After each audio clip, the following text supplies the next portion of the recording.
Hi, my name is Rose Reevely. I'm a Vedic astrologer, and I'm really excited to be here today talking about Mars and Rahu conjunction.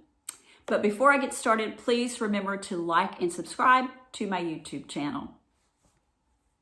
You know, there's a lot of synchronicity to Mars and March. And if you watch my videos or get my newsletter, I've been talking about synchronicities for months now. And so there's a lot of this happening on the planet. But did you know that originally the Ides of March were, it was a time of celebration. It was a time of festivities, a time of rituals and parties and making merry, because it was associated with the lunar cycle, with the full moon. And so that was a time of happiness and celebration. And so I feel like this Mars-Rahu conjunction in the month of March is also going to be a celebration of sorts. Okay, let me get started with that. This conjunction is really important to this completion phase that we are all in. And by that, I mean the first 4 months of 2021, we're moving into this cycle of higher awareness, of becoming more conscious. And so we're finishing a cycle. Before you can begin anything new, you have to finish the work that you have been doing, right? And then you move on to the new cycle. So this is a celebration, a reason for celebration for all of us. Mars is the planet of action and energy, and it's on its way to meet up with Rahu. And Rahu is known as the North Node. This exact conjunction takes place on March 25th, but it's applying right now in the skies. So this takes place in the sign of earthy Taurus. And Taurus is a sign that is concerned with material accumulation. So it would be concerned with cars, boats, homes, properties, land, all that you can acquire or acquisition. That is Taurus's concern, as part of the zodiac. And so Mars and Rahu are not friends. In fact, they're enemies to each other. Rahu is known to act like Saturn, and Saturn and Mars are mortal enemies. So this makes it very interesting. So let me try to break this down for you. Mars is very persuasive in the sign of Taurus, and it's seductive and charming. And Mars knows how to get what it wants, because it's also acting very intuitively now. It kind of knows what to do and when to do it. Mars and Venus, Taurus is ruled by the planet Venus, are known as celestial lovers in the zodiac. And so Mars is really quite comfortable in the sign and happy to be in Taurus. Rahu is also exalted in the sign of Taurus. So it too becomes very powerful. So both Mars and Rahu are extraordinarily powerful in their own right. They're both powerful alone. But when they come together, they really kind of aggravate each other. In other words, they bring out energies that are not beneficial. They bring out energies that are actually negative to each other instead of operating in their own individual strengths. So it tends to bring out the negative qualities. Now, again, Taurus, dealing with accumulation, material wealth, and assets, we're going to begin to see people who have prospered greatly through the pandemic. And then we're going to see those who have lost their wealth or their accumulation, maybe their homes, their jobs.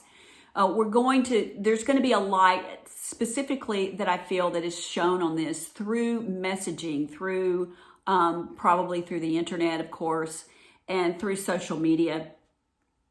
Now, the Taurus is the second house of the natural zodiac. So the second house deals with our money, with the money that we earn, and it deals with wealth and value. And of course, material assets, as I said. It also deals with the foods that we eat and our speech.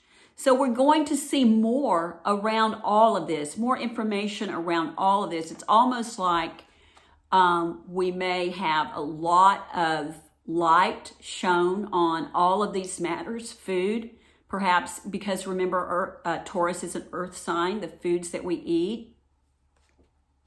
A lot of news and information around all of this that deals with value, what we value. Remember, Venus is a planet of love, but it's also a planet of value. The positive news about this is that Venus will be in the sign of Pisces, and Venus in Pisces is considered exalted. And what that means is it brings out the highest qualities of Venus, and you probably know what those are. It's love, beauty, creativity, the arts, all that is beautiful in the world. And so Venus, again, deals with what we value in life, and what each of us values is very different. But we're going to be thinking about that on a consciousness level. So the fact that Venus is involved here, it really softens this energy of Mars and Rahu, the Mars-Rahu conjunction. Jupiter, the planet of wisdom and wealth and optimism and opportunity, is also going to be aspecting Mars and Rahu, helping to smooth out this conjunction. Jupiter is like the voice of reason, right? The voice of reason to this energized duo of Mars and Rahu. It really helps to have these two beneficial planets, Jupiter and Venus, involved in this conjunction, because Mars and Rahu are considered to be malefics, but you're having this infusion of benefic energy. So this is going to be an advantage, really an advantage for all of us. Another important note to this conjunction is that we have been going in and out of this Kala Sarpa yoga, with the moon breaking the cycle every period where the moon travels beyond Taurus and travels over to Sagittarius. So we've been breaking that cycle with the moon. But the Kala Sarpa yoga I've talked a lot about, and a lot of astrologers have. It really gives a person a feeling of being kind of closed in, like they have no options, or they have no choices. They feel like the things that happen to them were meant to happen, and in many cases, like there's no way out. Okay, that's a feeling of what Kala Sarpa yoga gives to a lot of people. And so, see, we've all been in that. The entire globe, Mother Earth has been in that Kala Sarpa yoga since the beginning. I believe it was fall of last year.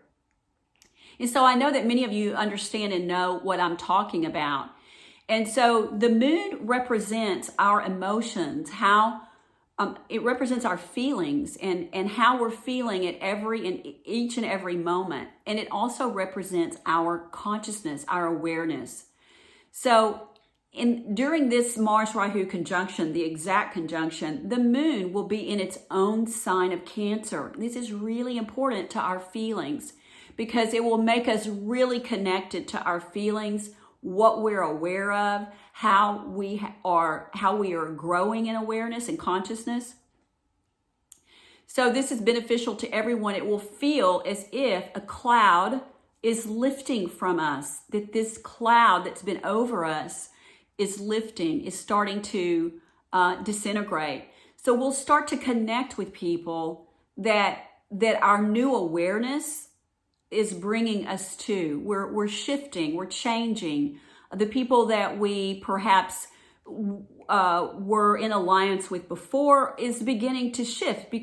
Why? Because it needs to, because our awareness is growing. Our intuitive powers will be totally enhanced at this time because we can receive a lot of information and downloads as long as we're open to it. Because the moon is our intuition. The moon is our GPS. if we take the time to connect with it. And by the way, the best way to connect with it is in nature, outside. Now, with Mars transiting over Rahu and then moving on, like I said, this Kala Sarpa yoga it's caused kind of a perpetual struggle. And I know that if you're listening, I know that you know what I'm speaking about. And just know that we're moving away from that. And we're on the verge of this clearing. So this is a good thing. So this will give everyone a sense of opening up, as if this burden is, slowly falling away from us.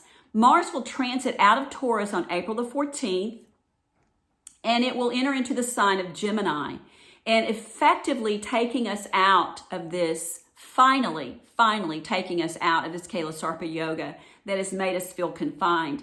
Now, prior to that, on April 6th, Jupiter, which represents our opportunities, this is a wonderful thing. Jupiter is also our optimism and our positivity. All of that is returning. You may feel it now. I'm beginning to feel it now, and I hope that you are too. But Jupiter will move out of Capricorn, a sign that it has been debilitated in, meaning that it hasn't been able to operate in its highest and best qualities, to bring about, to infuse us with optimism, to help us to feel positive about life and moving forward.